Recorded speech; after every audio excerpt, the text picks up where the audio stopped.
Vale, ¿empezamos? Vale, bueno. ¿No se ve bien? Okay. ¿Se ve la visión? Ahí se ve bien. Pero ahí no.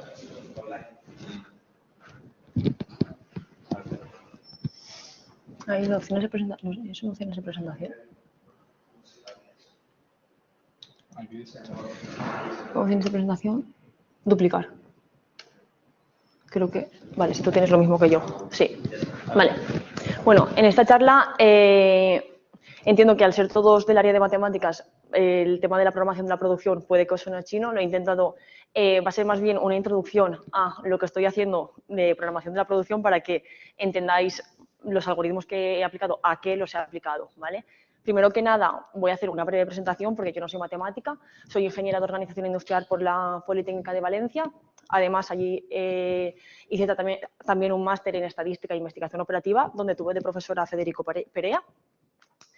Y ya fue durante el TFG y el TFM que me interesó la parte de... Sentí un poco cierto interés por la investigación y por el doctorado. Además, se juntó con que estaba tuve un par de experiencias en la empresa privada que no me terminaron de gustar. Entonces, la realización del TFG y el TFM, junto con estas experiencias un poco que no me resultaron atractivas, fue lo que me hizo interesarme por hacer la tesis doctoral. Allí no tuve oportunidad de hacerla con financiación y a los meses me presentaba un FPI que había aquí en el grupo de organización industrial y en el 2018 me vine a Sevilla a hacer la tesis. Y en el grupo de organización industrial donde estoy trabajando tenemos dos áreas. La parte de scheduling, que lo aplicamos a estudiamos problemas de programación de la producción, y luego tenemos otra parte que aplicamos las mismas técnicas, pero a problemas de programación de servicios médicos, de consultas y quirófanos. Y tenemos una parte del grupo que está trabajando en el Hospital Virgen del Rocío, aplicando las mismas técnicas que aplicamos a producción, pero a tema de consultas y quirófanos. Y luego tenemos otra parte de análisis y mejora de la cadena de suministro, que está todo muy relacionado con la organización industrial. ¿Vale? Entonces, ¿qué es la programación de la producción? Para ponernos en situación, en todas las empresas se toman decisiones a distintos niveles.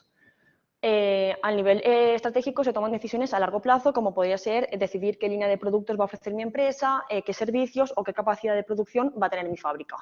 A nivel táctico, que son las decisiones que se toman a medio plazo, con un horizonte de planificación o programación más corto que a largo plazo, podemos planificar, hacer previsiones de ventas, cuál va a ser la previsión de demanda de mis clientes y planificar la producción a medio plazo. Y ya es a nivel operativo, a nivel más bajo de las empresas, que se toman decisiones a corto plazo, con un horizonte de planificación o programación de un mes o semanas. Y ahí es donde tenemos la parte de secuenciación y programación de trabajos. Es en esta parte donde vamos a decidir qué trabajos voy a realizar durante el siguiente mes, en qué máquinas y qué recursos necesito para llevar a cabo para realizar dichos trabajos.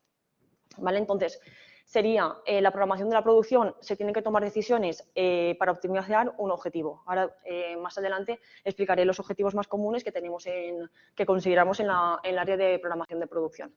Y lo que he dicho ya antes, tenemos que obtendremos de estas decisiones, vamos a obtener un programa de producción en el que me dice cada trabajo cuándo tiene que comenzar, cuánta cantidad de dicho trabajo tengo que realizar y en qué máquina o recurso la voy a realizar. Y por qué es necesaria la programación de la producción en las empresas. Porque es obvio que cada vez las empresas tienen más competencia, el entorno en el que operan y ofrecen sus servicios es muy cambiante, por lo que es necesario dar una respuesta rápida a los clientes y poder ser flexibles. Es decir, si un producto que no funciona en el mercado, tener flexibilidad y conocimiento sobre mi máquina y sobre mis trabajos para poder cambiar rápidamente mi programa de producción. Además, también los hábitos de consumo que tenemos como sociedad es... con estos hábitos de consumo cada vez queremos más productos, las empresas ofrecen más productos y más variados y además dichos productos son cada vez el ciclo de vida útil de los productos en general son más cortos, por tanto las empresas siempre están produciendo sus productos para venderlos, por lo tanto es necesario ser capaces de responder rápidamente ante cambios y ofrecer programas rápidos y flexibles. Es ahí donde entra en juego el tener herramientas útiles que les sirvan a las empresas para poder programar su producción de manera eficaz y eficiente. ¿Vale? Entonces, ya en cuanto a lo que he explicado hasta ahora sería qué es la programación de la producción y por qué es importante. Y dentro de la programación de la producción tenemos un montón de tipos de problemas. Podemos tener problemas de una única etapa, que sería este de aquí, ¿vale? Y dentro de, o sea, por ejemplo, una fábrica de tableros de madera que le llegan los tableros sin lijar y su único proceso productivo es, le llegan tableros y solo tiene una lijadora. Y el producto que sale hacia otra fábrica es el tablero lijado. Por tanto, tendríamos el proceso productivo de dicha fábrica, es un proceso productivo de una etapa y en este caso he dicho que tiene una única lijadora, por lo tanto sería un single machine. Si en cambio tiene una etapa y varias máquinas en paralelo, tendríamos un problema de máquinas paralelas. Estos serían los más sencillos y conforme más etapas tiene el proceso productivo, más complicado es el problema.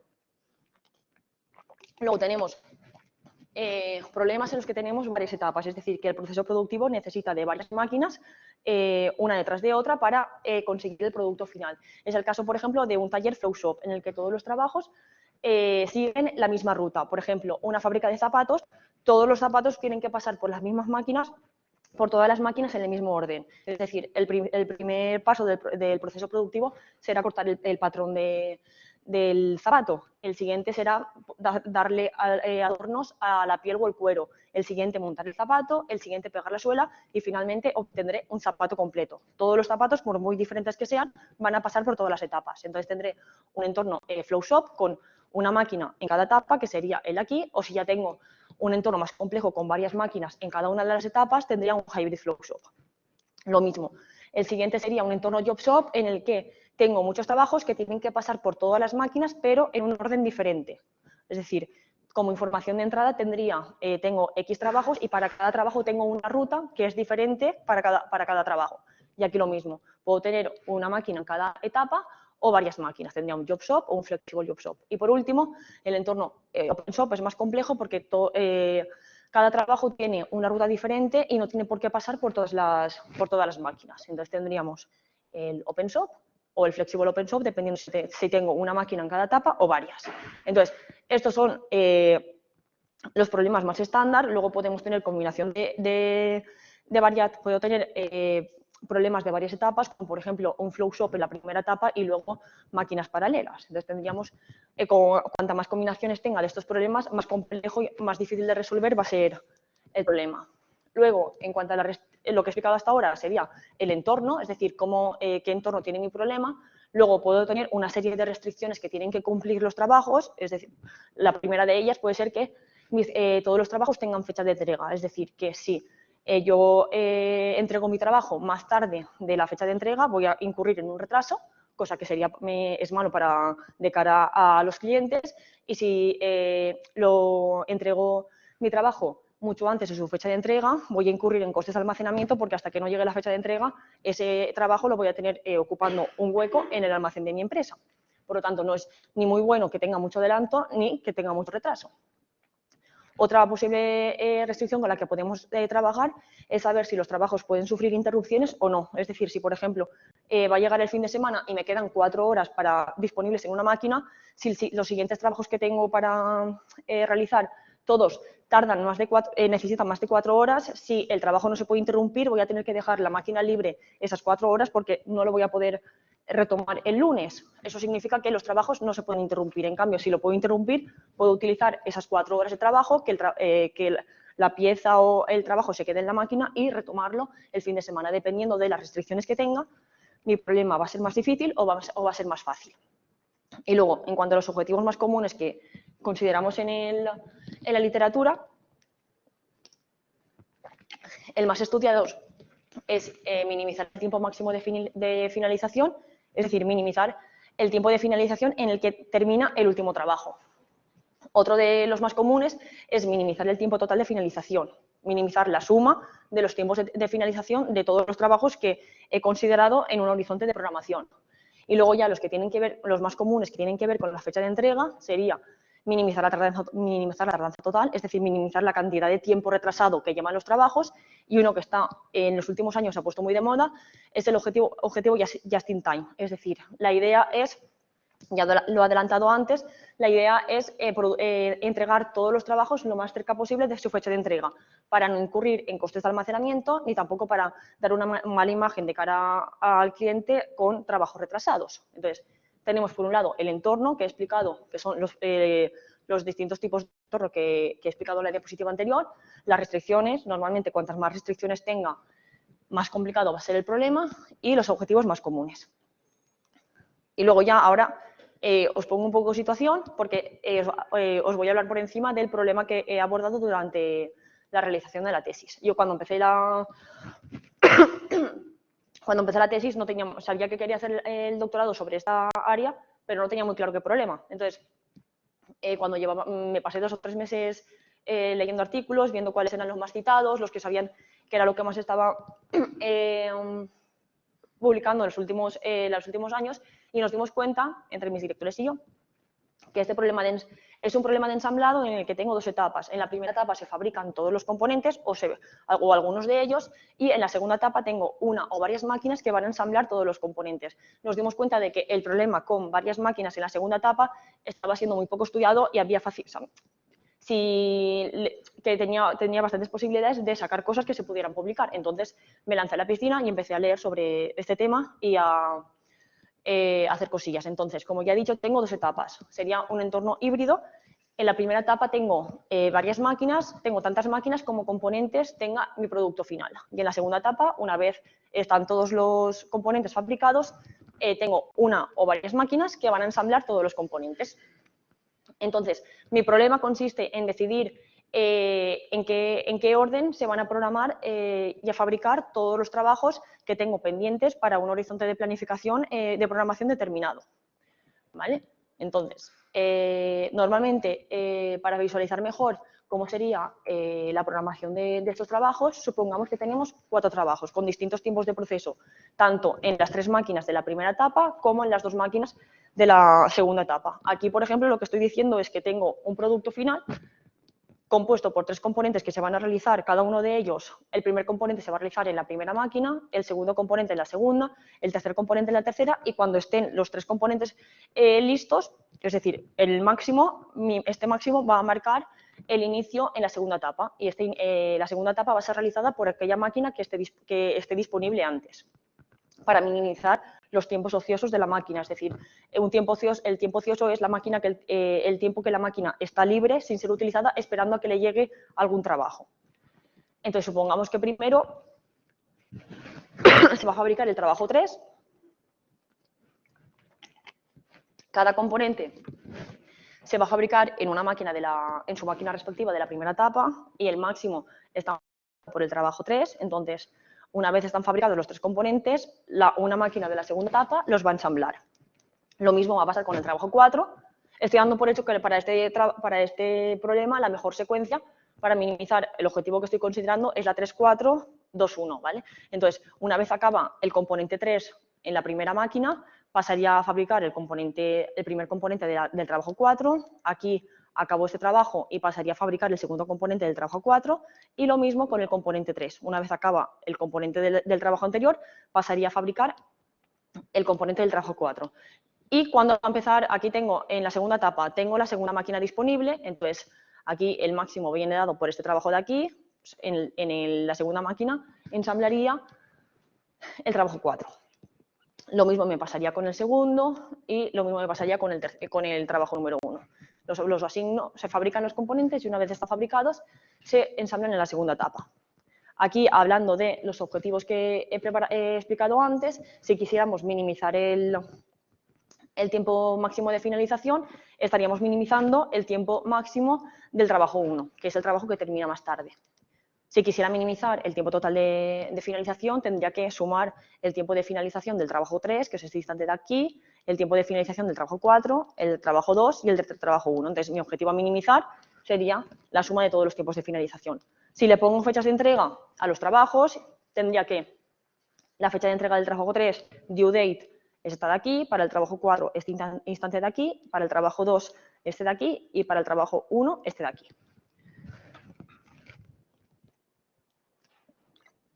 Si quisiera minimizar la tardanza total, la tardanza total me indicaba el retraso que sufren, el retraso con el que entrego ciertos trabajos. En este caso de aquí, el trabajo 2 se entrega más tarde de su fecha de entrega e idem con el trabajo 1. Para calcular la tardanza total tendría que sumar la diferencia entre, calcular la diferencia entre el tiempo de finalización del trabajo 2 y su fecha de entrega, que sería este trozo de aquí, sería el retraso con el que estoy entregando el trabajo 2, y tendría que sumarle también la diferencia entre el tiempo de finalización del trabajo 1 menos su fecha de entrega. Entonces, la tardanza total de este programa de aquí sería la suma de la tardanza del trabajo 2 más la suma de la tardanza del trabajo 1. ¿Qué pasaría si quiero abordar un objetivo just in time? Es decir, minimizar la suma de la tardanza total y de los adelantos totales.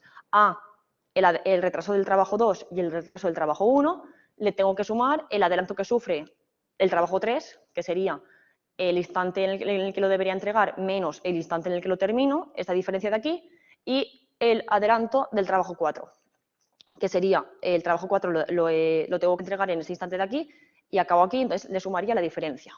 Esta sería la suma de adelantos y de retrasos. Y aquí, como tengo dos etapas, ¿cómo le doy una solución a este problema? Como vemos, en la primera etapa lo que tengo es la misma secuencia en todas las máquinas y, pues entonces, para darle una solución a este problema yo le tengo que indicar la secuencia de trabajos en la primera etapa, que es la misma en todas las máquinas, y luego en la segunda etapa lo que tengo que indicar es qué trabajos asigno a cada máquina, siguiendo la regla de asignar a la primera máquina disponible. Aquí el trabajo 4 lo he asignado a la segunda máquina, que es la que estaba disponible cuando lo he acabado en la primera etapa. En el caso del trabajo 2, como acaba más tarde cuando acaba la primera etapa, tengo las dos máquinas disponibles, me daría igual, y lo mismo con la primera máquina, con el trabajo número 1. Entonces, hasta ahora lo que hemos visto simplemente es conceptos básicos de programación de la producción, los entornos que se pueden resolver, junto con las restricciones, junto con los objetivos más comunes. Entonces, cuando tenemos un problema de programación de la producción, lo primero que tenemos que hacer es formular el problema. Normalmente lo hacemos mediante modelos matemáticos, y luego lo tenemos que resolver utilizando distintos métodos de resolución. Entonces, aquí ya entramos en qué métodos de resolución podríamos aplicar. Normalmente lo que hacemos es intentar resolverlo mediante métodos exactos.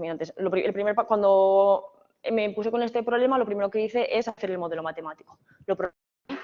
Intenté resolverlo y me di cuenta de que le podía echar tiempo que más de 12 trabajos no me iba a resolver. Y resolver problemas de 12 trabajos no es muy real, porque si le quiero vender esto a cualquier empresa, 12 trabajos para ellos es nada. Entonces, necesitamos resolverlo en un tiempo razonable. Entonces, es donde entran los métodos aproximados. Y normalmente lo que aplicamos son heurísticas constructivas, heurísticas de mejora o metaheurísticas. Lo que hacemos es formulo el modelo matemático, le pongo unas instancias pequeñas, es decir, con número de trabajos y de máquinas pequeños, y veo hasta dónde llega. Me quedo con esos resultados y luego lo que voy a hacer es que cuando diseñe las heurísticas, normalmente lo hago con las heurísticas constructivas, hasta el número de trabajos y máquinas que me ha resuelto el modelo matemático, sé que ahí tengo la solución óptima. Entonces, cuando quiero diseñar una heurística, lo primero que voy a hacer es que para esas instancias pequeñas puedo probar cómo de lejos estoy con mi heurística respecto a la resolución exacta. Pero luego ya cuando le meta tamaño de problemas más reales, únicamente me guío por la solución que me da la heurística constructiva, porque no tengo nada contra lo que comparar mis soluciones. Entonces, lo que suelo hacer es un problema de la función, lo modelo de manera matemática, resuelvo instancias pequeñas, veo hasta dónde me sirve el modelo matemático y luego ya paso a diseñar heurísticas constructivas de mejora o metaheurísticas. Y luego ya instancias o problemas con el modelo matemático lo resuelvo con las heurísticas constructivas o metaheurísticas y veo cómo de lejos estoy. Pero luego realmente, cuando tenga problemas reales con número de trabajos y número de máquinas más grandes, solo lo resuelvo con mis métodos aproximados. Entonces aquí a modo de ejemplo, explico brevemente el tipo de heurísticas que solemos aplicar para estos problemas. Aquí, en este artículo, estudié el problema tal cual que acabo de explicar, 2 etapas. En la primera etapa se fabrican los componentes, en la segunda se ensamblan sin restricciones adicionales y con el objetivo de minimizar la suma de todos los tiempos de finalización. Lo que primero hice fue diseñar una heurística constructiva que lo que hace es que, partiendo de que todos los trabajos están sin secuenciar, tengo un pool de trabajos, mi secuencia inicial está vacía y lo que tengo es un pool de trabajos sin secuenciar. Lo que hago es diseñar un indicador que intentando coger las características del problema, de manera que me represente la idoneidad de los trabajos para ser añadidos a la secuencia. Entonces, en mi primera iteración del algoritmo, calculo el indicador para todos los trabajos. Y el trabajo con menor valor del indicador es el que el algoritmo me está diciendo, este es el mejor para ser secuenciado primero, porque lo que hace es probar, para el primer trabajo, intento coger aquel que va a terminar antes, teniendo en cuenta lo que me viene después. Entonces, calcularía dicho indicador y cogería aquel con menor valor. Entonces, mi primer trabajo en este ejemplo, por ejemplo, sería el 2.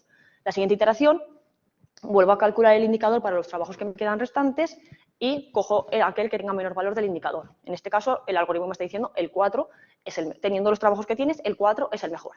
Haría lo mismo en la siguiente iteración y en este caso, el tercer trabajo, me diría el mejor trabajo que puedo secuenciar en el tercer lugar es el quinto.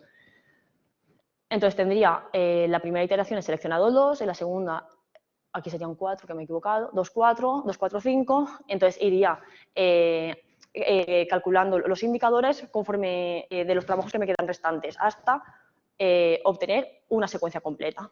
¿Qué puedo hacer luego con esto? Puedo dejarlo aquí o puedo aplicar, por ejemplo, técnicas que me permitan explorar el vecindario de la secuencia que he obtenido, o en este caso lo que hice es embeber la constructiva en una heurística de tipo Beam Search. Este tipo de heurísticas lo que hacen es que en cada iteración, en vez de quedarme con una única secuencia, evalúa todas y se queda con las X mejores. ¿Vale? Entonces, por ejemplo, aquí partía de todos los trabajos sin secuenciar, me da igual el orden inicial, y lo mismo, calcularía un indicador para todos los trabajos, ya que estoy indicando que en cada iteración, en vez de quedarme con una secuencia, me quiero quedar con 3. En este caso, me diría que para ir el primero en la secuencia, tengo que los tres mejores trabajos son el 2, el 1 y el 4. Entonces, en la siguiente iteración, estudiaría la secuencia 2.1, 2.3, 2.4, 2.5 y 2.6. Lo mismo con el 1, estudiaría la 1.2, la 1.3, la 1.4, la 1.5 y la 1.6. Y con el 4 estudiaría la 4.1, la 4.2, la 4.3, la 4.5 y la 4.6. Evaluaría todas esas secuencias, calcularía los indicadores y me quedaría con los 3 mejores. Entonces, embebiendo esta heurística constructiva en un algoritmo tipo Beam Search, lo que hago es ampliar la probabilidad de obtener una secuencia mejor, porque en cada iteración evalúo más secuencias que si me quedo solo con una en cada iteración. Entonces, en este artículo, por ejemplo, propuse la primera heurística, me servía como de partida, la metí dentro de un algoritmo Beam Search con la idea de, lo que intentamos en los artículos es que el algoritmo que yo propongo sea más eficiente que todos los que hay en la literatura para resolver este problema o problemas relacionados. Entonces, lo que en paralelo a diseñar los algoritmos, lo que tengo, vamos, un trabajo bastante grande también es programar todos los algoritmos que hay ya en la literatura. Y lo que hacemos es proponer un conjunto de instancias representativas del problema, de tamaños grandes.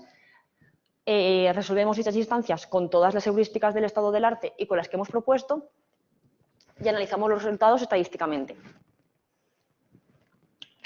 con el objetivo de determinar la frontera de heurísticas eficientes y con el objetivo sobre todo de que al menos las propuestas que yo hago estén en la frontera de heurísticas eficientes. Y luego lo que pasará es que de aquí a X años alguien estudiará este problema, programará todo lo que hay en el estado del arte y si tiene suerte mejorará lo que ya hay.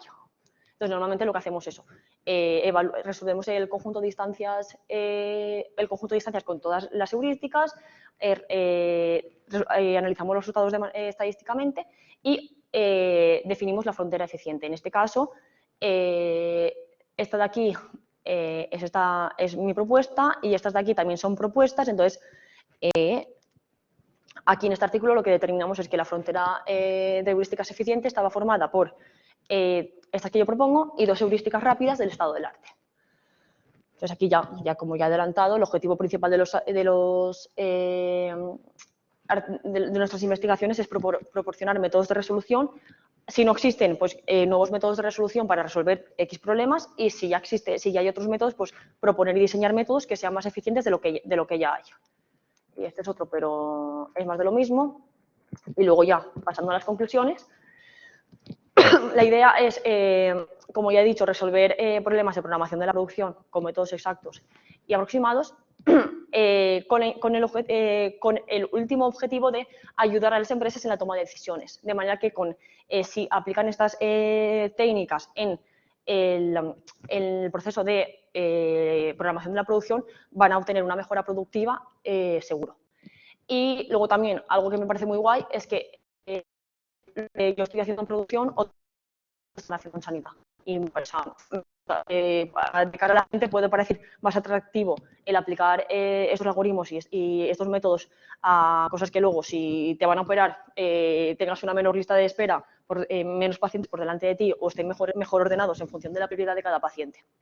Y luego ya, como a modo de conclusión en cuanto a lo que yo he vivido en los 4 años de tesis, he intentado aprovechar al máximo en mi caso han sido 4 años, pero tampoco sin volverme loca. Yo he intentado organizarme de manera que tener mis 2 días de tiempo libre el fin de semana. Y bueno, sí que sé que de lunes a viernes es un trabajo duro y constante, pero creo que ha merecido la pena. Luego también añado que es un camino frustrante a la par que gratificante, porque puedo decir que me he pasado semanas mirando código y código buscando error y luego al final he dicho, esta tontería la podría haber encontrado antes. O sea, he tenido momentos de decir, madre mía, no voy a conseguir nada, pero luego cuando veo que el resultado sale, pues es gratificante. Y también lo he visto como una oportunidad de aprendizaje continuo, ya no solo en temas de, respecto a programación de la producción, sé mucho más de lo que sabía hace 4 años cuando acabé el máster, pero sino también en temas de el inglés, hablar en público.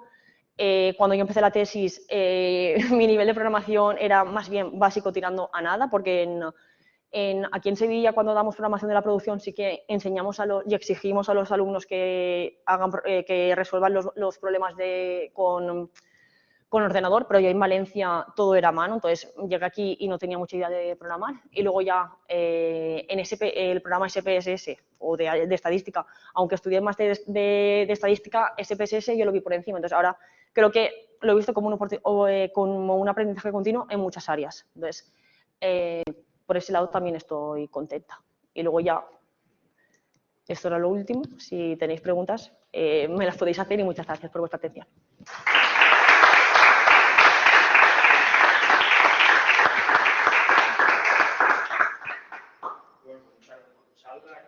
Muy interesante, además que con un problema con una gran aplicación que se puede aplicar prácticamente en cualquier ámbito y cualquier área del mundo actual, y que muchas veces cuando a nosotros nos falta aplicar estos problemas los tratamos pues, de forma más teórica en la vida real. Bueno, ¿alguna pregunta? La primera para aclarar, ¿ustedes en aparte de la universidad están vinculados a una empresa que te da datos? No. Vale. Entonces la segunda, a la hora de una empresa aplicarlo, esto que es técnico, hace falta alguien que haga de puente, ¿no?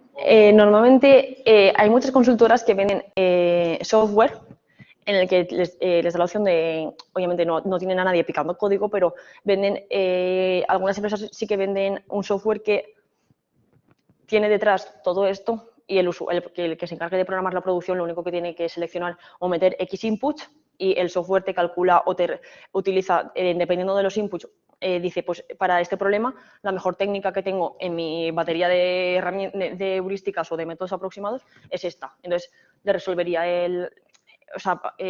tendría en cuenta el horizonte de programación y las características de la empresa y le devolvería una solución. Normalmente es así.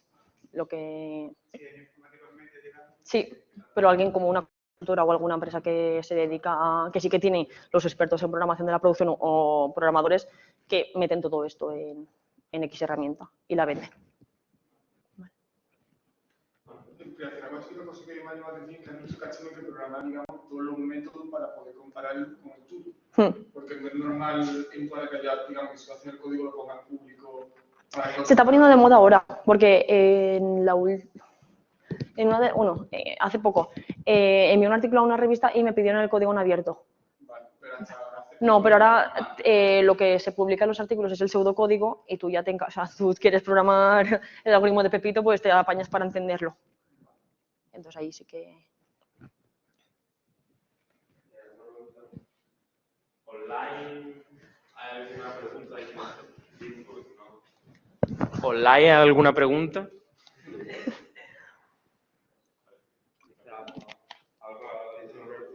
No. Vale. Bueno, yo también otra pregunta desde la charla. No sé en qué os habéis pasado o qué tratáis de... o como si os informáis para tratar de que vuestros problemas sean lo más realistas posible, porque imagino que muchas veces nos pasa que a lo mejor tenemos un problema teórico, pero a lo mejor, como tú has comentado, está muy bien preparado o formalizado un modelo exacto, pero luego a la hora de la realidad es imposible aplicarlo a un problema real. Entonces, no sé en qué os habéis pasado para tratar de hacer que vuestros problemas o modelos sean lo más real posible. Vale. Yo en mi caso, por ejemplo, no tengo contacto con la empresa, pero los investigadores de mi grupo, que sí que llevan ya años ahí, sí que tienen proyectos con empresa y están en contacto continuo con las empresas y saben que este problema es aplicable en las empresas reales y se da en las empresas reales, que yo a lo mejor no he tenido contacto con ninguna empresa que lo tenga, pero que no es nada inventado y no, vamos, que si de aquí 2 años tenemos colaboración con X empresa y puede resultar que el layout o entorno que tengan o problema que tengan que resolver sea parecido a este. O sea que... Bueno, y para terminar, nosotros solemos hacer una pregunta más personal, la experiencia del doctorado, que la has dicho ya un poco en tus conclusiones, pero bueno, también a ti, que además has tenido que ir de tu ciudad natal, que digamos, a Sevilla, pero luego también, pues, si quieres comentar tu expectativa una vez definiendo tu tesis. Vale, yo, o sea, ahí he puesto camino frustrante a la par que gratificante. Yo ahora estoy muy contenta, estoy a punto de acabar, creo que lo he hecho bien, pero yo durante la tesis he tenido momentos de decir, ¿quién me manda a mí a aceptar esto y venirme aquí? Porque, o sea, que decir que ahora ya me he acostumbrado a vivir aquí, pero yo al principio el hecho de irme, que ya me había ido, pero no tanto tiempo, entonces, por un lado, pues tiene su parte negativa porque pienso que es un trabajo que no echas tus horas de 8 a 5 y te vas a casa y te olvidas. Es que es continuo y si un domingo te quieres poner a trabajar, perfectamente te puedes poner a trabajar, que yo en mi caso voy a tener, o sea, la mayoría tenemos trabajo seguro, entonces, pero también, o sea, todo eso me ha hecho, durante estos 4 años he aprendido a saber decir hasta aquí y mañana más, porque si no creo que cualquiera se vuelve loco. Y creo que lo ideal es tener el equilibrio entre echarle horas productivas y ver que tienes resultados y tener desconexión. Entonces, eso a lo mejor al principio no lo hacía y sé que con el tiempo he aprendido a hacerlo porque si no, al final acabas quemada y pues acabaría los 4 años y tendría ganas de irme y no seguir. Entonces, por ahora de momento quiero seguir. No sé, de aquí a un año si cambiaré de opinión. Bueno, pues muchas gracias. A vosotros.